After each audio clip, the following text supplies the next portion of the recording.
مثلا عندنا في الروايات أمور الإنسان يسويها الله عز وجل يزيد له في الرزق، تنفتح عليه أبواب الرزق من هنا وهناك. أنا كاتب لكم هنا أكو أعمال كثيرة في هالمجال، أنا ذاكر كاتب 10 في هالورقة، 10 أشياء ممكن واحد يسويها الله عز وجل يزيد له في الرزق. الروايات تقول وارد في مضمون الرواية من أراد أن يزيد في رزقه، أن الله يزيد له في الرزق، فليكثر من شكر الله عز وجل. دائما يقول شكرا لله شكرا لله. القرآن الكريم يقول لئن شكرتم لأزيدنكم. بعد يكثر الإنسان من الاستغفار، أيضا هذه فيها آية قرآنية فقلت استغفروا ربكم إنه كان غفارا يرسل السماء عليكم مدرارا ويمددكم بأموال وبنين.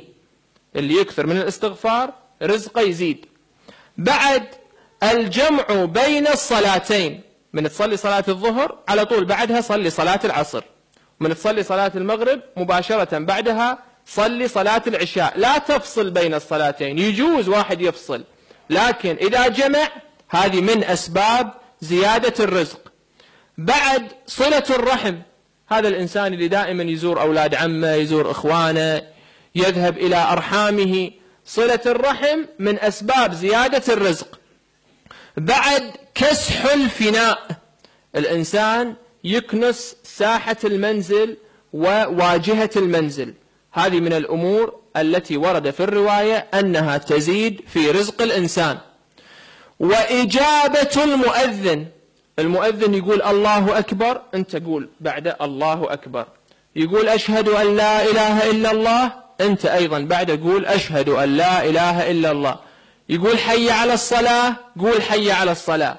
إجابة المؤذن تزيد في الرزق. بعد ترك الكلام على الخلاء، من يروح الإنسان يقضي حاجته لا يتكلم.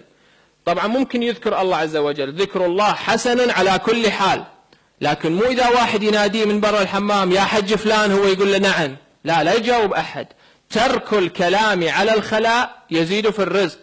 وأكو في رواية تقول إذا الإنسان تكلم في بيت الخلاء، هذه من الأمور التي تسبب الفقر، تسبب قلة الأموال.